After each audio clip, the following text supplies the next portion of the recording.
She was the first female teacher of India. She was born on 3rd January 1831 in Maharashtra.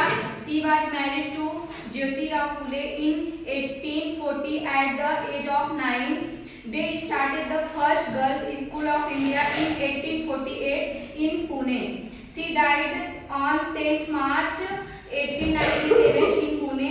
Her courage and strength will always inspire us. She supports social evils like sati, child marriage, etc. Thank you, ma'am.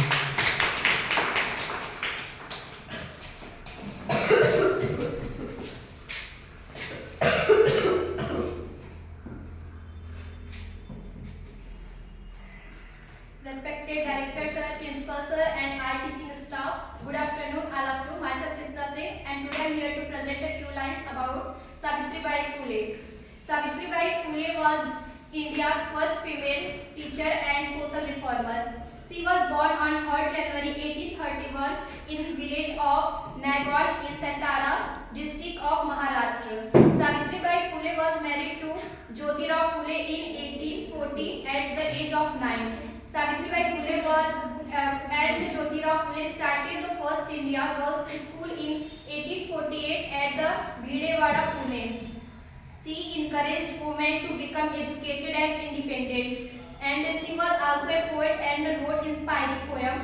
She opposed social evils like sati, child marriage, and untouchability. Unfortunately, Savitribai Phule died on 10th March 1897 due to the bubonic plague.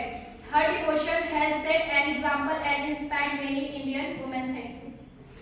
Thank you. Thank you, ma'am.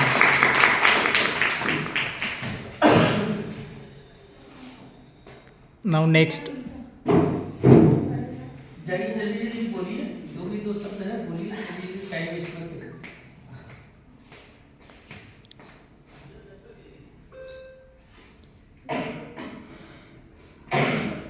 सम्मानित प्रधानाचार्य महोदय and director sir,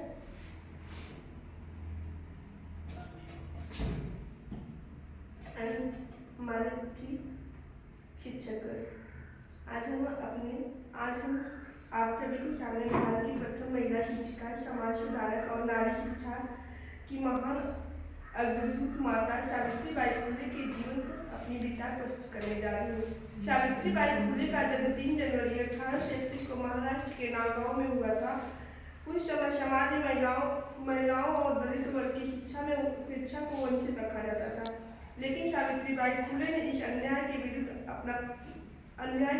आवाज उठाई और शिक्षा को अपना हथियार बनाया। उन्होंने अपने पति महात्मा ज्योतिबा फुले के साथ मिलकर 1848 में पुणे में बालिकाओं के लिए पहला विद्यालय खोला। धन्यवाद। Thank you, ma'am.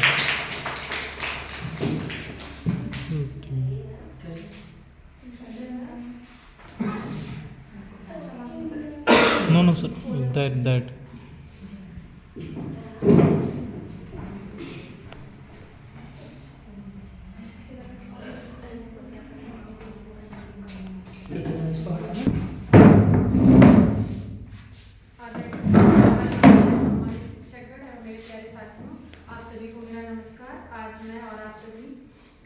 यहाँ ज्योतिबा बाई फुले जी की उपस्थित हुए। ज्योतिबा बाई फुले जी का जन्म 3 जनवरी 1831 में महाराष्ट्र में हुआ था। जिस समय समाज में लड़कियों का पढ़ना, शिक्षा लेना गलत माना जाता था, उस समय इन्होंने लड़कियों के लिए समाज से लड़ा और हमें शिक्षा का अधिकार लेने के लिए लड़ा। Thank you, ma'am. Now next. हाँ, सब लोग घर ही गए हैं। आदरणीय प्रधानाचार्य शिक्षकगण, आज आप सभी के सामने भारत की महान समाज सुधारिका सावित्रीबाई फुले के बारे में मैं कुछ शब्द कहना चाहती हूँ। सावित्रीबाई फुले भारत की पहली महिला शिक्षिका थी। उन्होंने लड़कियों की शिक्षा और समानता के लिए बहुत संघर्ष किया। समाज की कठिनाइयों के बावजूद उन्होंने शिक्षा का प्रकाश फैलाया। हमें उनके जीवन से सीख लेनी चाहिए और शिक्षा को आगे बढ़ाना चाहिए। धन्यवाद। Thank you, ma'am.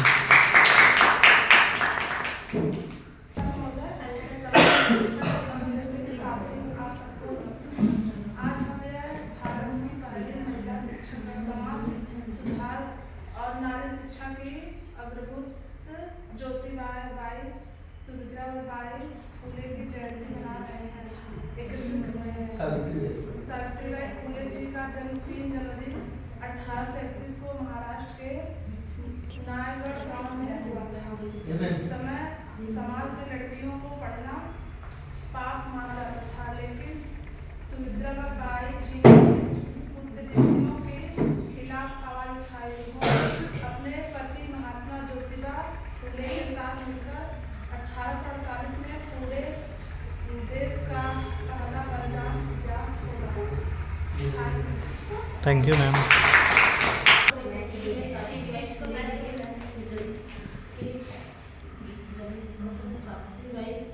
भारत की पहली महिला शिक्षिका थी। उनका जन्म 3 जनवरी 1831 को महाराष्ट्र के नायगांव में हुआ था। उन्होंने अपने पति ज्योतिराव फूले के साथ लड़कियों की शिक्षा को बढ़ावा दिया। 1848 में उन्होंने पुणे में पहला महिला विद्यालय शुरू किया। Thank you ma'am.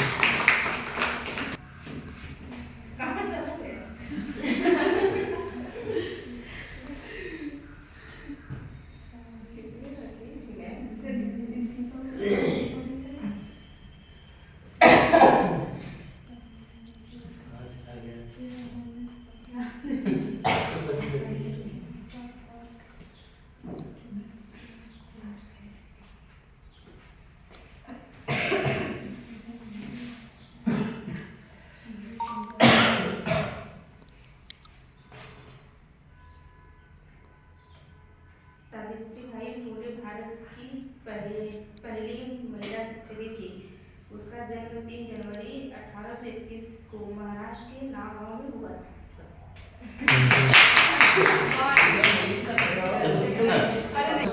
और 2 मिनट ये तो और खत्म हो जाएगी। फिर वहाँ पे तीर चला फिर वहाँ बलू पूरा होने के कारण जो है मुझे भी इसका खेद है बहुत ज़्यादा कि हमारे ऑनरेबल सर और डायरेक्टर सर ने हमको बुलाया और मैं उस समय अवेलेबल नहीं हो पाया, क्योंकि मुझे थोड़ा सा लग रहा है जैसे ठंडक लगने के कारण कुछ ऐसा जैसे भरा हो, तो उस तरह की कुछ फीलिंग हो रही है जैसे बोलने में। तो सबने सावित्रीबाई फूले के बारे में बहुत सारी चीज़ें बताई और उनका जन्म कहाँ हुआ था, कैसे हुआ था और क्या क्या उनके बारे में आप लोग डिराइव किए हैं बहुत अच्छे से। और काबिल तारीफ है आप लोगों की कि आप लोग ऐसे इस तरह की चीज़ें याद रखते हैं। लेकिन हम इन सब टॉपिकों को थोड़ा सा विराम देते हुए कुछ और अन्य चीज़ों के बारे में आप लोगों से थोड़ा सा जिक्र करेंगे, क्योंकि आप शताब्दी की महिलाएं हैं जहाँ पे आपकी हर बातों को सबसे पहले सुना जाता है। और उस समय अगर आप किसी चीज़ को जैसे फील्ड वर्क होता है तो जैसे लगता है कि पहाड़ गिर गया है, और उस समय के ज़माने में सावित्रीबाई फूले को कैसा लगा होगा विद्यालय जाने में और संघर्ष करने में। क्या आप उनके बारे में सोच सकती हैं कि उस समय का जो समय रहा होगा कि इनके पिता इनके भाई किस तरह मतलब इनके साथ बिहेव करते रहे होंगे। अगर हमारे पिता और हमारे भाई जब हम इतनी सिक्योरिटी में हैं तब बातें हो रही हैं, तब हम इन सब चीज़ों में फेल हो रहे हैं, जहाँ की हमें उस प्लेटफॉर्म को संघर्ष करके इतना ऊंचे पे ला कर खड़ा किया है, वहाँ भी हम अपने आप को सही से उस प्लेस पे नहीं पाते हैं। तो ऐसी भी बहुत सारी समस्याएं आपके सामने आती हैं, तो क्या आप उसमें सक्षम रहते हैं?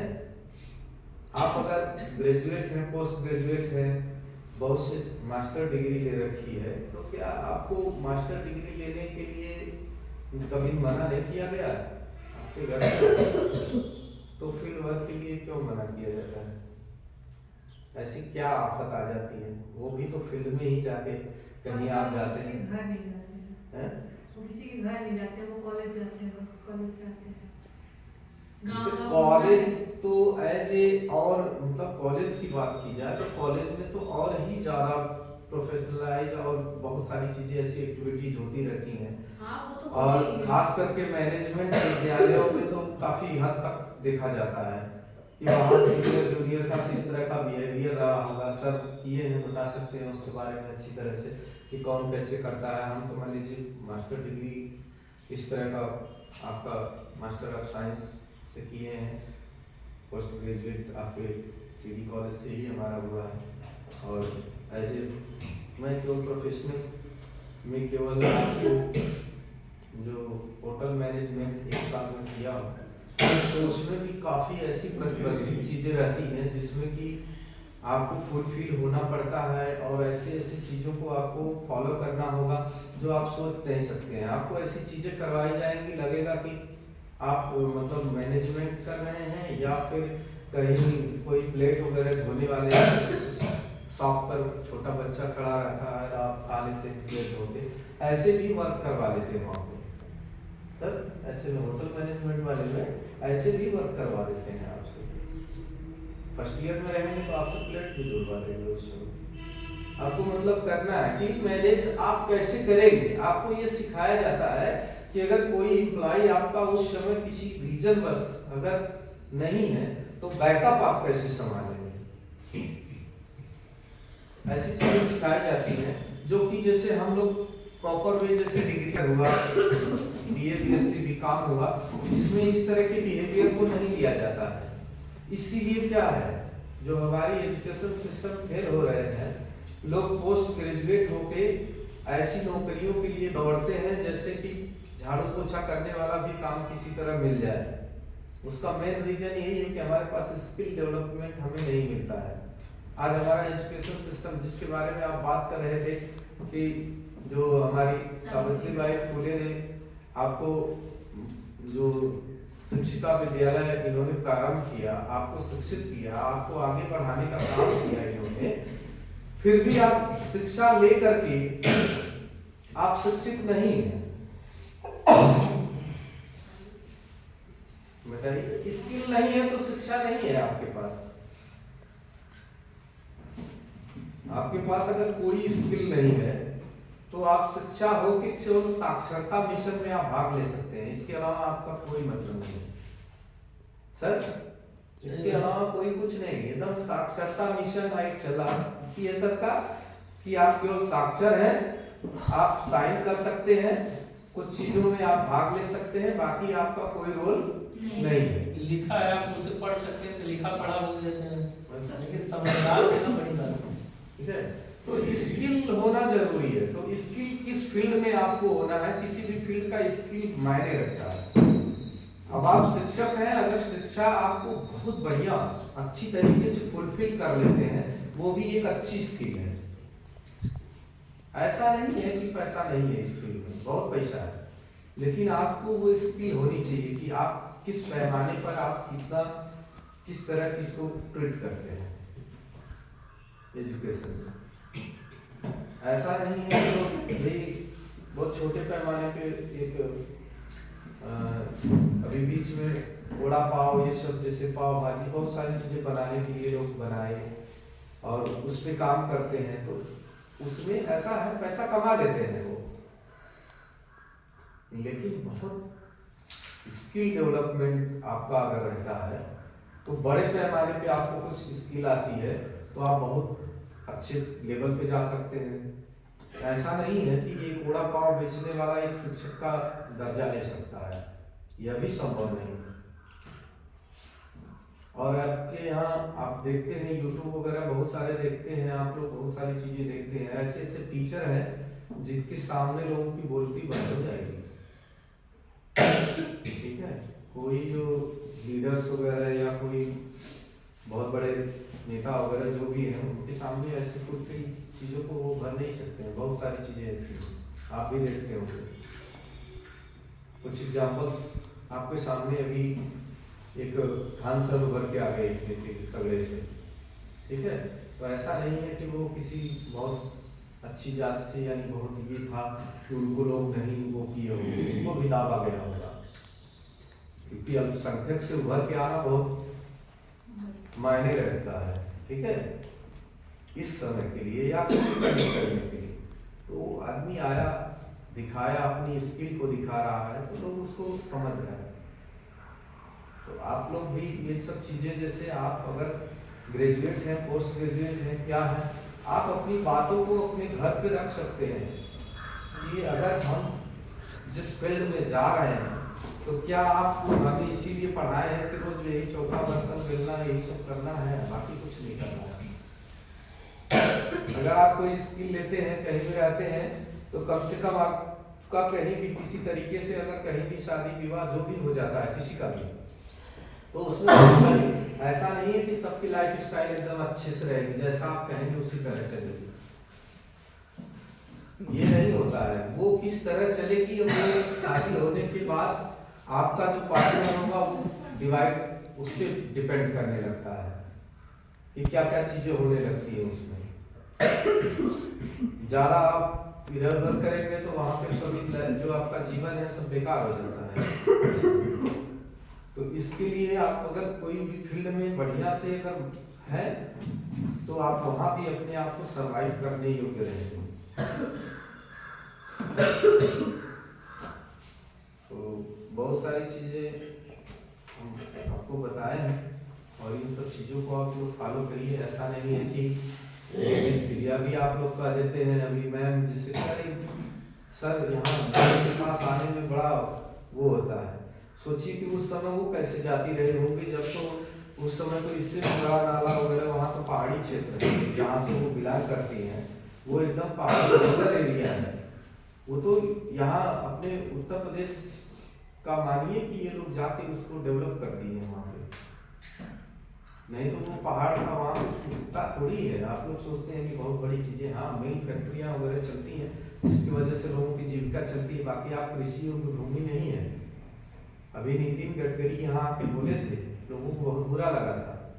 सड़क परिवहन मंत्री जो है बीजेपी के हैं, वो इतने बेहतरीन चीज़ों को बताए, आप लोग सुनेंगे हाँ लगता है कि नहीं, हाँ व्यक्ति एजुकेटेड है और सही चीज़ों को बता रहा है। जैसे वो बताया कि जो सबसे बड़ी चीज़ है, अगर स्किल को डेवलपमेंट करना है तो यूपी में चले जाइए, क्योंकि यहाँ पर वो चीज़ें आपको वो कंडीशन, वो सर्वाइवल कंडीशन मिलता है। यहाँ पर आप जैसे कृषि क्षेत्र में अगर सही से कृषि के लिए आप अगर कार्य करते हैं, बहुत सी ऐसी चीज़ें हैं, तो उसमें भी आपको आने वाले 10 साल बाद ऐसा रिजल्ट दिखेगा जो कि वहाँ मुंबई और महाराष्ट्र और आप यहाँ जाते हैं जैसे दिल्ली वगैरह में वो सब चीज़ें नहीं मिल पाएंगे आपको। आने वाली चीज़ों में भविष्य में भुखमरी इतनी तगड़ी बढ़ने वाली है कि क्या सोचते हैं, महंगाई कोई रोक लेगा आके, चमत्कार हो जाएगा कुछ भी। लेकिन आप काम करना नहीं चाहते हैं, खाना खाना चाहते हैं, अच्छा पहनना चाहते हैं, बताइए इसमें से कितने लोग ऐसे हैं? हम सबको मानते हैं, सभी लोग अपने आप को भी मानते हैं कि जितनी चीजें चाहिए व्यक्ति को उतना नहीं लोग करते हैं। सबको आराम चाहिए, भाई काम नहीं करना हो, बढ़िया से अच्छा वहाँ कपड़ा, एकदम स्टैंडर्ड लग्जरी गाड़ी हो, वो आके एकदम ड्राइवर हो, उसमें फटाक से वो खोले गेट घुस जाए फिर निकले, ऐसा कंडीशन सबको चाहिए। किसी को ये चाहिए कि नहीं हम उस कंडीशन में सर्वाइव कैसे करेंगे, इतनी मेहनत हमको करनी पड़ रही है, जैसे ठंडी में ठंडी है, गर्मी है, कुछ भी है, उसमें इस तरह कंडीशन सोचने से होगा वो सब चीजें। कोई भी चीज अगर इन्होंने संघर्ष किया, सावित्रीबाई फुले ने अगर आपके लिए संघर्ष किया, महिलाओं के लिए संघर्ष किया, आज महिलाएं जो चीज जिस दर्जे पे जा रही हैं, आज हर क्षेत्र फील्ड में इनको जो है पहले 33% का आरक्षण था, लेकिन अब 50% कर दिया गया है। पता है ना, हर फील्ड में इनको मिलिट्री में जाने के लिए रोका जाता था महिलाओं को, अब वहाँ भी इनको छूट दे दी गई है। यानी ये वहाँ भी उस पोस्ट पे कुछ ऐसे पोस्टिंग है जहाँ पे ये जा सकती हैं।